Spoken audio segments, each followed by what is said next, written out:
Então vamos começar.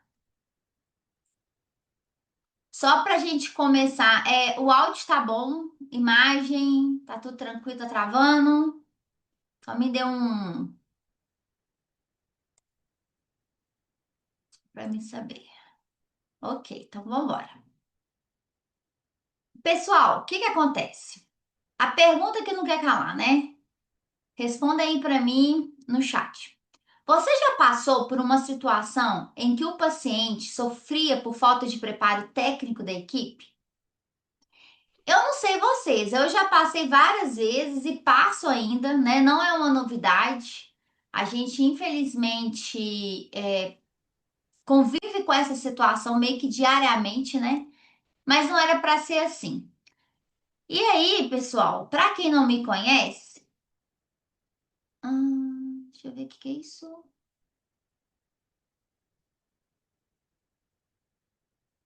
Para quem não me conhece, meu nome é Raquel Eustáquia. Eu sou enfermeira formei pela UFMG há 10 anos, desde 2015. Sou mestre também pela UFMG. A minha dissertação de mestrado foi sobre podermóclise, complicações de podermóclise em idosos em cuidados paliativos. Eu fiz residência também em saúde do idoso, especialização em cuidados paliativos pelo Albert Einstein. Atualmente, né, eu faço parte da Câmara Técnica de Cuidados Paliativos, tanto do Corém quanto da SBGG. Atualmente sou docente da UNA e professora de jornada. Sou fundadora da RE Cuidado, Gestão e Educação. Esse aqui é um resuminho meu, né? Aqui eu coloquei só uma foto do meu podcast, que também que eu tenho podcast. Se vocês tiverem interesse, tá lá no Instagram também. Vale a pena. Vai sair mais episódios novos aí, eu vou gravar. Então fiquem ligados. Eu queria te convidar para você ficar até o final da aula, por quê? Primeiro que essa informação que eu estou dando aqui é muito importante, então esse é o primeiro motivo. E o segundo motivo, que eu vou te dar um brinde, igual eu falei com vocês, um guia lá no final, mas só no finalzinho da aula que eu vou liberar. Então, esse presente eu quero te dar, mas só no final da aula, combinado? Então, vamos embora. Gente, eu recebi essa foto essa semana.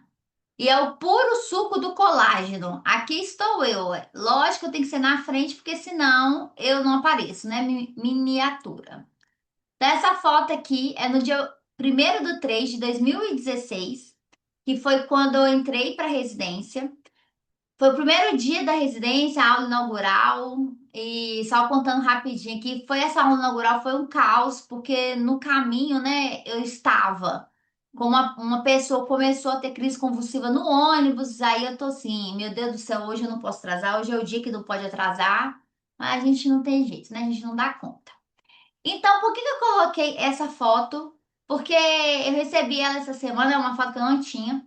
Mas foi neste momento que eu conheci a hipodermólise, né? Não neste momento, né? Foi neste momento da minha vida profissional, que foi na residência, que eu conheci a hipodermólise.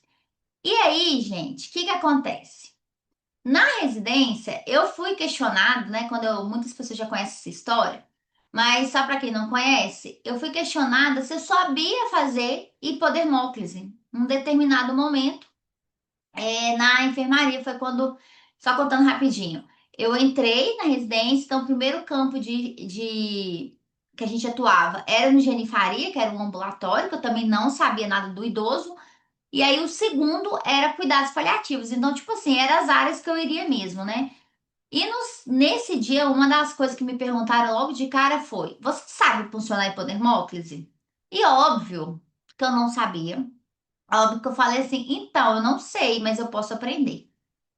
E aí, gente, coincidências ou não, eu não acredito, eu acredito muito em providência, né, em vez de coincidência.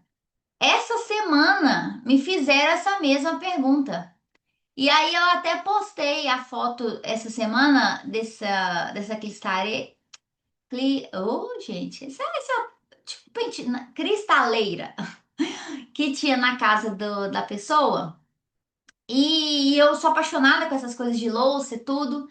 E essa semana me fizeram a mesma pergunta. Você sabe posicionar hipodermólise? Então, esse post não era sobre xícaras, era sobre sobre esse conhecimento que me perguntaram há 10 anos atrás e que hoje ainda me pergunta. Então, por isso que essa aula é tão importante. Porque por que que ela ainda é tão subestimada? Por que que ela ainda não está tão disseminada? E por que que ainda me perguntam se eu sei fazer hipodermólise? E aí, gente, neste caso aqui, essa minha resposta que eu daria para quem me perguntou foi o médico, era primordial para o meu cuidado. Então, essa resposta, ela falava de uma decisão técnica que podia mudar o fim de uma história, que eu vou contar para vocês. Então, eu só quis representar com essa foto, no sentido também dessa coisa que é do passado, né? A gente não vê muito isso hoje em dia. Esse paciente, ele era português, então era da família dele, que passa de geração em gerações. Então não era sobre xícaras. Era sobre terem me feito a mesma pergunta que me fizeram em 2016. A pergunta se eu sabia funcionar hipodermólise. E por que que a hipodermólise, então, é ainda subestimada? Por que ainda as pessoas precisam? Porque ninguém te pergunta, se você é enfermeira, ninguém te pergunta, você sabe funcionar um acesso? Já é meio intrínseco que você sabe. Se você é boa, se você não é, não é a pergunta. A pergunta é: você sabe funcionar um acesso? Ninguém te pergunta isso. Mas te perguntam se você sabe funcionar uma hipodermólise e principalmente se você sabe usar a hipodermólise.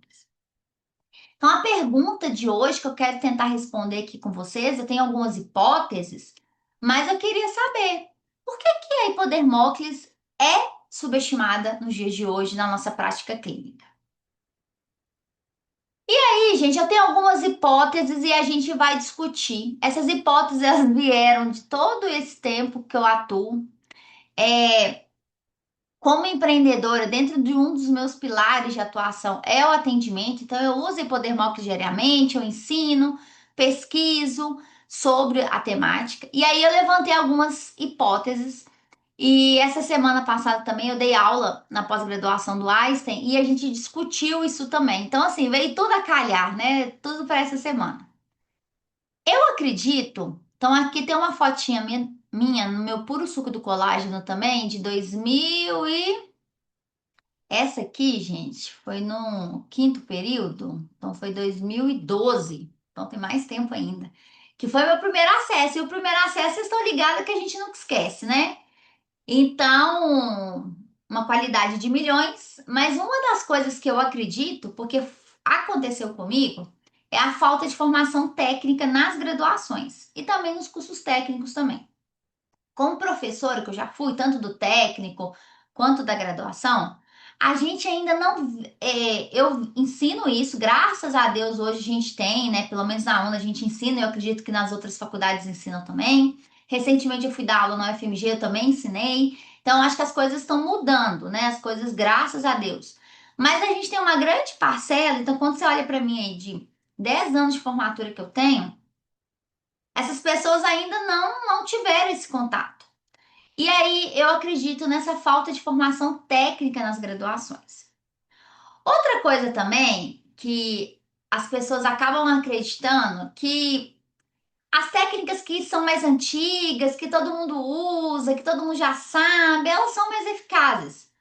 Mas às vezes a gente não tem abertura para o novo, a gente não consegue entender que é uma tecnologia, é um instrumento de cuidado, que ela é mais antiga, não é mais antiga não, que ela é pareada ali com acesso venoso periférico, porque as primeiras utilizações, né, foi em 1865, gente. Então ela não é uma técnica nova, apesar das pessoas acharem. Ela é uma técnica antiga, mas então essa justificativa talvez não seja tão viável, certo? Outra coisa que a gente, olha só, eu sou a professora que ensina hipodermóclise, mas que ensina também acesso venoso periférico, jugular e por aí vai. E uma das coisas que a gente mais fala quando a gente vai ensinar isso é o quê? Olha, cuidado, cuidado para não infiltrar. Porque se infiltrar causa necrose. E aí eu mesmo uso aquelas fotos belíssimas, né? Assim, horríveis de necrose tecidual por conta de infiltrado de medicamento. E aí, do nada, a mesma professora fala assim: aqui tem um negócio que chama Hipodermox que utiliza o tecido subcutâneo. Não bate, né, gente? Não bate. E aí, é um fator confundidor mesmo para as pessoas. Como assim? Eu aprendi que não podia infundir porque dava ruim. Agora pode? É uma coisa que eu escuto muito também. Outra coisa, pessoal, é que eu acredito muito que o sistema hospitalocêntrico, ele é dependente de punção venosa. Eu lembro uma vez que enquanto eu era enfermeira de uma unidade de terapia intensiva, um paciente que estava assim, já em fase final de vida, processo ativo de morte, e as técnicas estavam lá. Tem mais recente, né? Oi? Começou hoje. Ana Cláudia? Sabe que eu demorei. Ih, pronto. Ô, Ana, eu não sei se você tá falando comigo, mas eu só te mutei aqui, mas pode falar, tá bom? Aí, pessoal, tem um negócio. O que que acontece? Aí vai Raquel, um paciente em processo ativo de morte, já não tinha mais acesso central, não tinha periférica, aquela jeito que você tava sofrendo com dor. E aí vocês imaginam a cara que o povo fez pra mim quando eu falei, eu vou funcionar uma hipodermóclise. Então, parece que essa técnica, eu sei, graças a Deus, que hoje em dia está mudando, né? Só que essa técnica ainda, ela não é muito utilizada. Por quê? Aí eu vou para o último, que é a minha hipótese, que não tem nada de evidência científica sobre isso, mas é a minha percepção, que não tem glamour. A hipodermóclise não vai ter aquela profissional fera em hipodermóclise. Tipo assim, só ela consegue funcionar uma hipodermóclise. Igual a gente sabe que tem a boa do plantão que funciona. Então, gente, eu não sei se vocês concordam, falem aqui comigo no chat. Se tem mais alguma que tem algum. Vocês concordam comigo ou discordam comigo? Se existe mais alguma aí que vocês acham que pode ter. Mas é sobre uma construção histórica que a gente tem de que eu só consigo administrar medicação via, né, parenteral através de acessos. Então, a minha principal é que não tem glamour. Igual eu tava dando aula prática e o pessoal, gente, não tem. Aí o aluno tava assim, não, mas vai extravasar. Eu falei, não, não vai extravasar, não vai extravasar. Tipo assim, não tem aquela coisa do central, aquela coisa, não, é só isso. E aí, talvez por ser tão simples, a gente associa essa simplicidade à baixa resolutividade. E é isso que eu quero mostrar para vocês, que não é.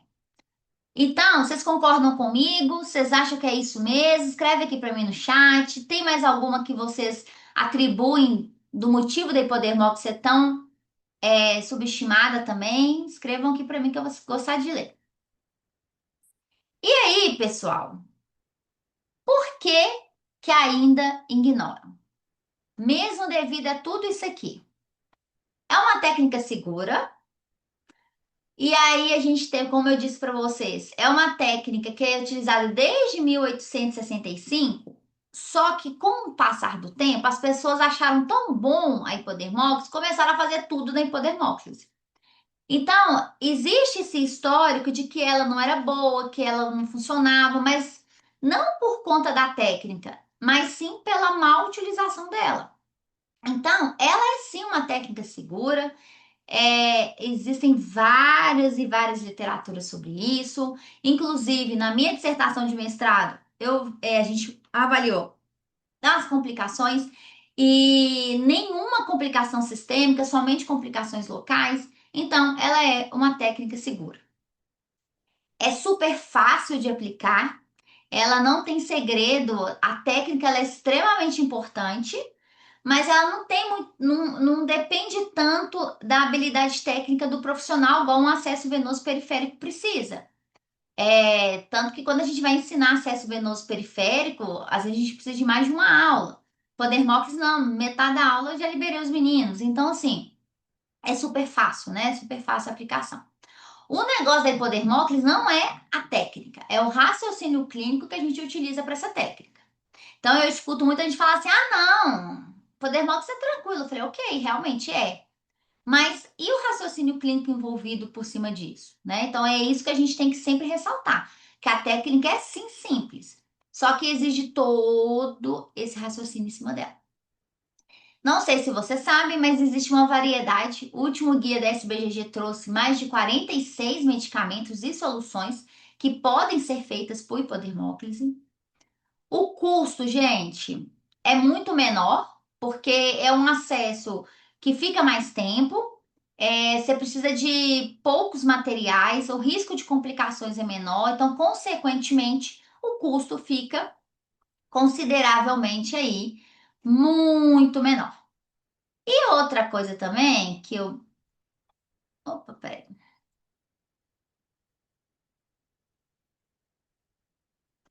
É a questão também. Ah, pronto, achei.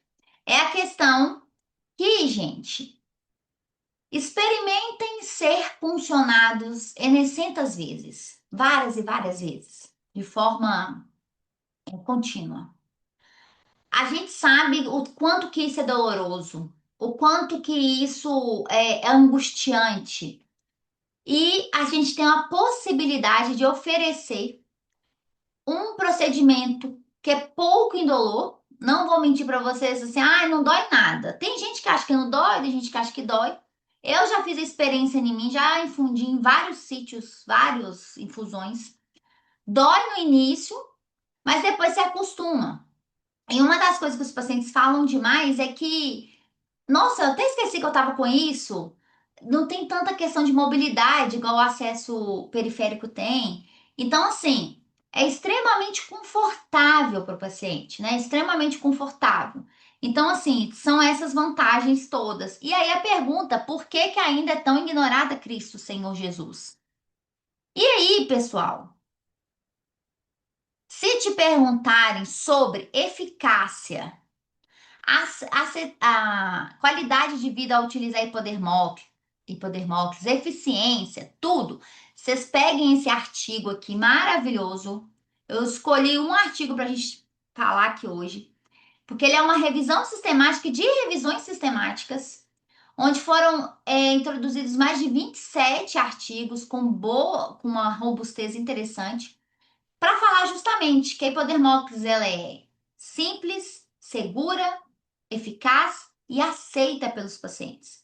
Então, é um artigo extremamente relevante e que, se caso alguém questionar vocês, que é o que acontece comigo, agora cada vez menos, mas antes mais, principalmente quando eu comecei, a gente tem que se embasar, né, na literatura, nos artigos, na ciência. E um dos motivos de fazer mestrado com essa temática foi justamente por um questionamento de um dia meu de prática. Então, eu acredito muito na prática baseada em evidências e é por isso que se alguém perguntar, não fica discutindo, não. Pega um artigo e encaminha um artigo, tá? E aí, gente, aonde que essa coisa linda que eu falei para vocês, ela se aplica? Em vários cenários. Eu trouxe aqui só alguns que são os mais comuns que a gente vê aí. Pacientes com difícil acesso venoso. Então, olha só, para vocês, vão pensar aqui comigo. Eu tenho um idoso frágil. A gente já sabe do processo de senescência, essa pele vai haver uma fragilidade venosa, vai haver uma fragilidade cutânea. Então, para pessoas idosas, e é isso que a gente recomenda na geriatria, que a primeira via de escolha seja a via subcutânea. E não a via intramuscular, lógico que depois da via oral não está disponível. Então, esses dias mesmo, eu vi uma postagem de uma colega que falava assim, postou a foto, e aí tava uma foto belíssima de um gel com 24 naquelas pelinhas que era, gente, parecendo que sabe aquela pele que você olha e você fala assim, vai estourar, vai romper. E com gel com 24 lá, e tipo assim, aí aquilo que eu falei do glamour, sucesso na punção. Aí eu fiquei, só que ao redor da foto tava cheio de sinais de hematoma. Aí eu fiquei pensando, é sucesso pra quem, né? Porque quantas punções foram feitas? Quantas é sucesso? Tá, mas o que que é sucesso? E outra coisa, a gente sabe quanto tempo que vai durar esse acesso? Então, pacientes com difícil acesso deveria ser a primeira opção. Ah, Raquel, por que que não é? Eu acredito que não seja pela falta de informação e também, gente, pelo nosso posicionamento também enquanto enfermeiras. Porque a gente tem algum outros cenários que eu sei que não é o comum, mas vou dar um exemplo aqui do INCA, que é lá no Rio de Janeiro. As enfermeiras lá, quando tem essa dificuldade, elas mesmas mudam a via de administração do medicamento. Isso não é só lá, não. Em Uberlândia também é assim, em outros lugares do Brasil também é assim. Mas isso também é algo conquistado, né? Isso é algo de posicionamento. Então, para mim, para mim não, né? Para a Sociedade Brasileira de Geriatria e Gerontologia, todos os guidelines, todo o mundo fala que para geriatria e para cuidados paliativos, depois da via oral, a primeira via de escolha deveria ser o acesso venoso central. Ó, central não, Deus me livre. O acesso. A hipodermólise. Outra coisa também. Sintomas mal controlados no cuidado paliativo. Às vezes a gente está oferecendo ali, vou dar um exemplo de uma paciente que eu tive uma vez. Ela tinha câncer gástrico. Gástrico não, de intestino. Gente, a medicação não vai absorver igual. Ela ainda conseguia deglutir, ela conseguia se alimentar muito pouco. Mas só que a medicação não vai fazer o efeito. Você está com problema de permeabilidade ali no intestino, enfim. Então, fazer hipodermólise para ela ajuda nesse controle de sintomas. Então, pacientes que mesmo com via oral disponível, eu consigo fazer, preciso fazer o ajuste de sintomas, e eu tô falando de náuseas, de dor, de fadiga, de ansiedade, enfim, de dispneia e por aí vai. Eu posso fazer isso com hipodermólise. Não tem problema. Então, é ter ela no seu radar de opções, inclusive para antibiótico. Gente, quando eu falo de antibiótico, todo mundo pira, né, o cabeção. Porque pode, são muitas classes e classes, para quem é do CTI aí, a duplinha que a gente gosta, né, que é a teicoplaminaa tazocin, né, por aí vai. Então, assim, meropenem, ceftriaxone, muitas classes de medicações, de medicamentos que podem fazer e ela pode ser aplicada. Então, não tem. Uma coisa que a gente tem que tirar da cabeça, que eu queria que vocês tirassem da cabeça hoje, é que eu não preciso ter falência de acesso venoso periférico para hipodermólise ser indicativo. Porque, como eu mostrei aqui para vocês no slide anterior, existem evidências que sustentam a sua utilização independente de via venosa viável ou não. Outra coisa também que é muito boa a hipodermólise, desidratação leve a moderada no domicílio. A gente viu muitas, geralmente a hipodermólise ela ganha uma notoriedade mais na época da dengue, né? Porque o pessoal tá tudo desidratado, aquela coisa toda. E aí não acha acesso mesmo. Quem acha é o super do plantão, né? Que acha, mas enquanto isso o paciente está sofrendo, ele tá com risco de choque, enfim, aquela confusão toda. E a desidratação ela pode ser manejada com hipodermólise de maneira super tranquila. Vários estudos mostrando também o quanto que a eficácia dela é igual à eficácia do acesso venoso periférico. Então, assim, gente, não tem desculpa. Ah, Raquel, então a podermóclise é maravilhosa, eu não posso usar ela para tudo. Calma, não é bem assim. Por isso que existe uma lista. E outra coisa também que vocês têm que colocar na cabecinha de vocês. Ela não é para ser utilizada em urgência. Mas não acabou de falar que pode. Vamos ver aqui. Vou te responder agora, viu, Raíssa? Só um minuto. É, mas acabou de falar que ela é maravilhosa e tudo, você usou até no CTI? Sim, desde que não seja algo de urgência. Por exemplo, fazer uma reposição volêmica num choque hipovolêmico? Não, não é hipodermólise. Se vira e acha uma jugular, até comer, pegar o central, enfim, certo? Então, lembre-se disso, hipodermólise não pode ser utilizada na urgência, não é para urgência. A Raíssa perguntou aqui. E quanto à dor que o paciente sente durante a infusão do medicamento? É normal ou a técnica foi feita de forma incorreta? Boa pergunta, Raíssa. Raíssa, pode ser as duas coisas, tá? Vamos lá então. Eu não sei qual que é o cenário que você viu isso, mas normalmente o que eu observo é o seguinte: a técnica correta, consideravelmente, ela é um dos princípios Mas quando dói demais, você tem que suspeitar de duas coisas. Ou tá na intradérmica, quando o paciente é muito emagrecido, você não conseguiu fazer a prega direito, não conseguiu pegar o subcutâneo, ou tá no músculo. Então, pacientes muito emagrecidos, gente, vocês têm que tomar cuidado com isso. E também pacientes com obesidade ou anasarca também. Porque às vezes é tanto o subcutâneo que eu não preciso de uma agulha maior, enfim. Então, pode ser pela técnica, que às vezes não tá no subcutâneo. E pode ser também por conta de medicamento, porque tem alguns medicamentos que são mais irritantes. Por exemplo, já fiz em mim. Que a gente tem que saber como é que funciona, né, gente?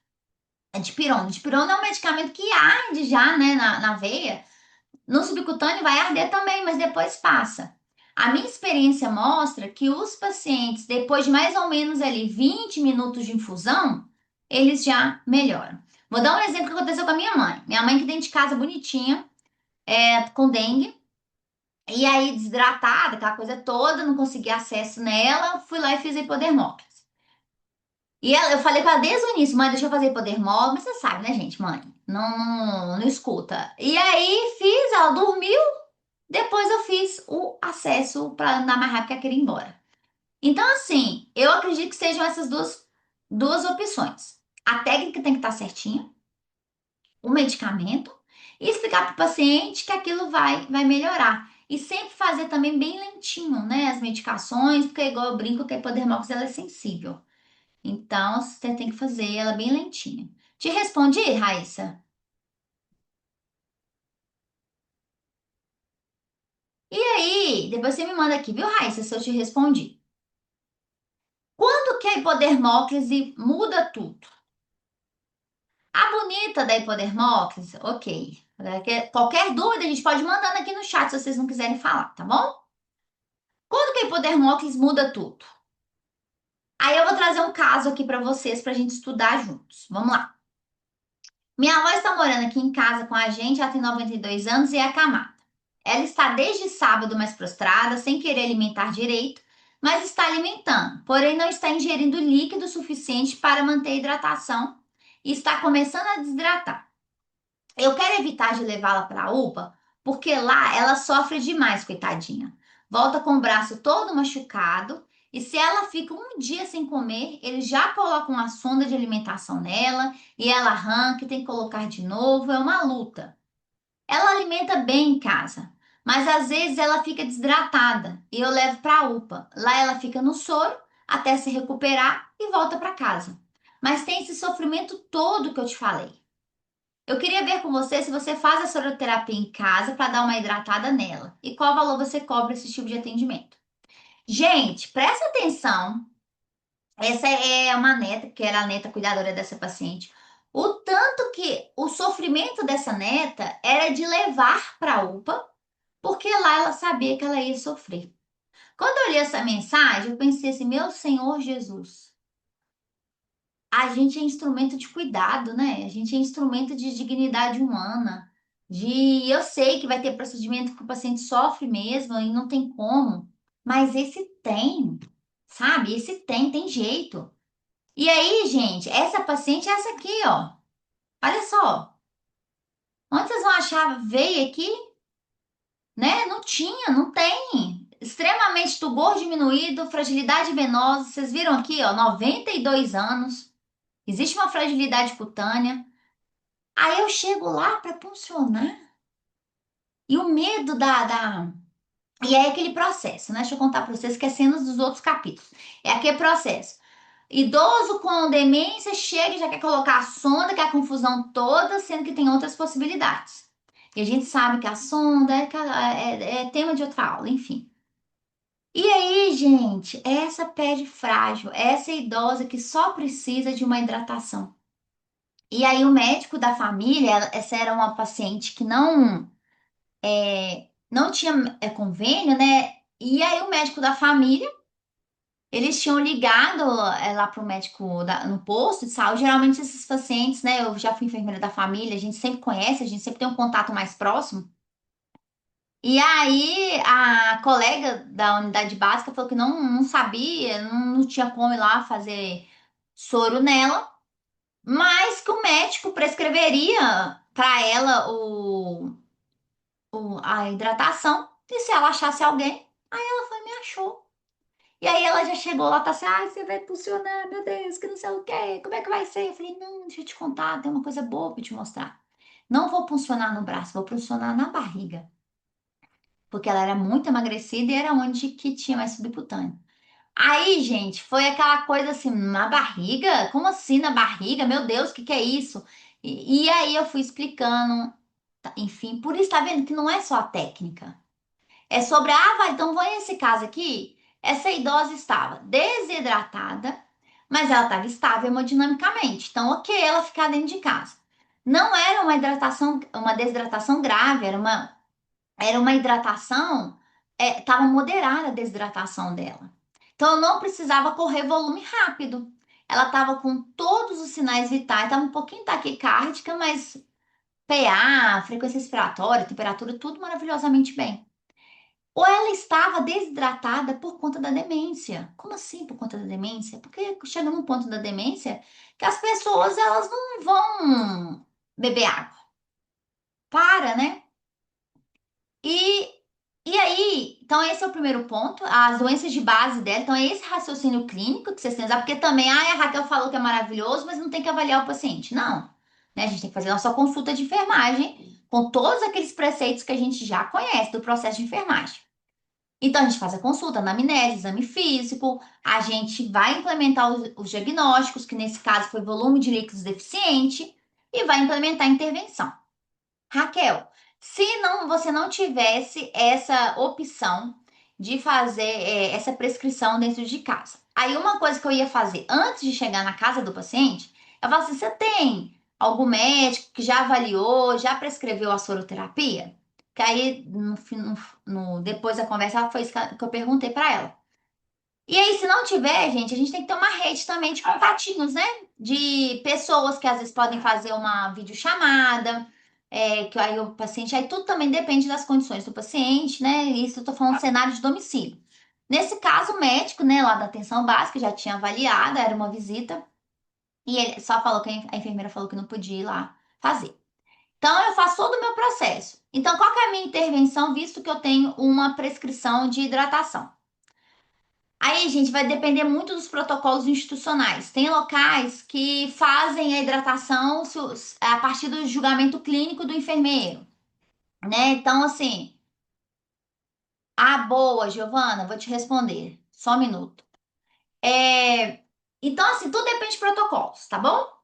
Aí, o que que aconteceu? Essa paciente extremamente emagrecida, aí eu vou responder, a Giovana perguntou se tem alguma recomendação, observação em pacientes caquéticos.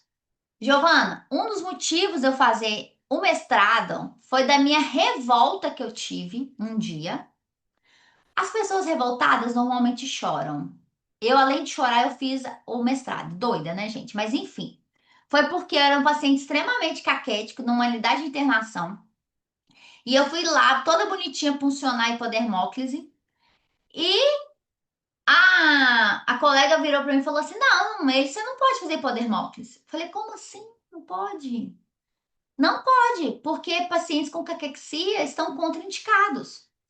Eu falei, o quê? Mas são esses pacientes que mais precisam dessa técnica, é eles que não têm acesso venoso, enfim. E aí, a partir disso, na literatura, existe uma recomendação só, de 2012, sobre a espessura, mas para quem quisesse saber, aprofundar, eu publiquei artigos falando sobre isso que não é uma contraindicação em pacientes caquéticos. Porque eu costumo brincar que tecido adiposo, o que mais tem na gente é tecido adiposo. Gente, eu tô no processo de emagrecimento aí, já foram mais de 30 quilos e ainda tem gordura. A safada fica lá. Então, mesmo que o paciente tá com caquexia, se a gente faz uma prega que busca lá das profundezas, o tecido subcutâneo aparece. Então, é de novo a técnica, né? A técnica correta para a gente saber como é que tá o negócio, beleza? Estão fazendo, deixa eu ver aqui. Giovana falou com a gente que, ó, no hospital onde fiz estágio, a enfermeira falou que não tinha, porque, misericórdia, porque a paciente era caquética também, e foi muito complicado pegar acesso venoso dela. Ai, meu Deus. Ai, que dó. Misericórdia. Ai, é por isso que eu fiz mestrado, gente. É por conta disso aqui. É porque tem que ser da. Nossa Senhora, misericórdia. Além de chorar, nós estudamos muito. É, obrigada, Leila. Que bom que você tá aqui. Obrigada. É exatamente, gente. Se tem uma coisa que enfermeiro tem que colocar na cabeça, é que não existe que a gente não estuda. Tem que continuar estudando o tempo todo, o tempo todo. Ah, você parou? Não, eu não. Todo dia. Todos vocês me veem aí em congresso, em curso, porque não dá para parar, porque as coisas sempre estão mudando, né? Então, voltando aqui, nossa senhora, já estamos com 40 minutos já. Olha só. Como decidir entre EV, via oral e subcutâneo? Resposta para vocês. Na geriatria e cuidados paliativos, a indicação sempre, quando eu não tenho via oral disponível, é via subcutânea. Raquel, mas não é o que utilizam. Embasamento técnico, científico, teórico, que é o finalzinho da aula aqui que eu vou dar para vocês. Então, cuidado paliativo e geriatria, primeira via de escolha, quando a via oral está indisponível, via subcutânea. Quando que a hipodermófilis é a melhor opção? Ela é ótima para tudo, gente. Se vocês me perguntar uma pergunta dessa, eu sou muito suspeita. Ela é ótima para tudo, mas claro que se você precisar de ter algo com. Então, ela é a melhor opção quando ela não precisa ser rápida, tá? Então, ela sempre vai ser a melhor opção. Sempre em casos que não são de urgência, beleza? Então, sempre nisso. Ah, eu preciso fazer de novo, ressuscitação volêmica. Se fazer uma dose de ataque do antibiótico, não vai ser hipodermóclise. Não vai. Acha um acesso lá e depois você vê o que, é que você faz. E aí, é esse ponto, né? Como que ter autonomia para sugerir essa abordagem? Como que isso? Por que que eu acredito muito nessa técnica? Porque ela é nossa, pessoal. Ela não é de ninguém, ela é nossa, é a gente que funciona esse negócio. Ah, o médico prescreve, o farmacêutico dispensa. Imagina se esses três se juntam. Porque não adianta nada o farmacêutico dispensar, fazer avaliação clínica, o médico fazer avaliação clínica e não tem enfermeiro para funcionar. Triste demais, né? Então, como ter autonomia para sugerir essa abordagem? Conhecimento técnico, científico. Estudar. Eu brinco quando, né? Eu tenho até aqui um manualzinho que eu andava com ele. Qualquer cenário que eu ia.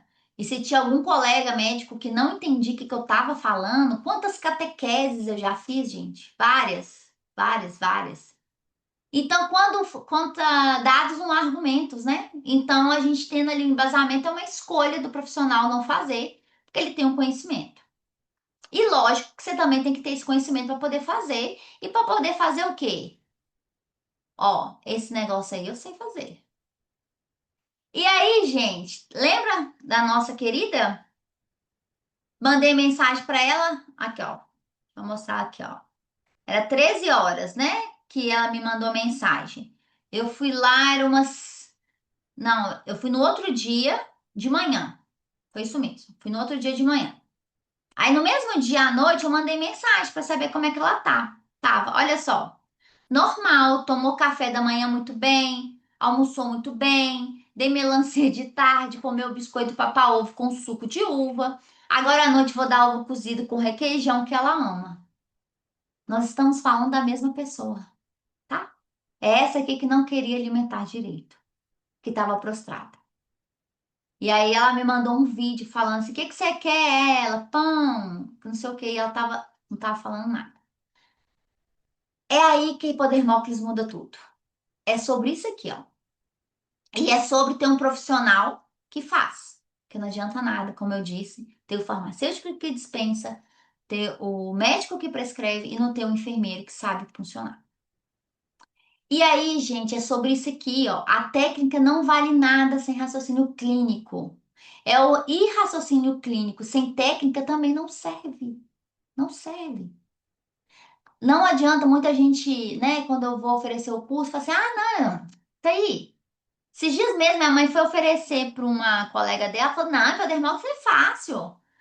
Mas é porque as pessoas acham que a técnica que é o segredo, e não é a técnica. Eu quero falar para vocês aqui, não é somente sobre a técnica. É as duas coisas que precisam andar juntas. E aí, gente, o caminho para o domínio técnico não tem outro. Ah, a Giovana mandou aqui, ó.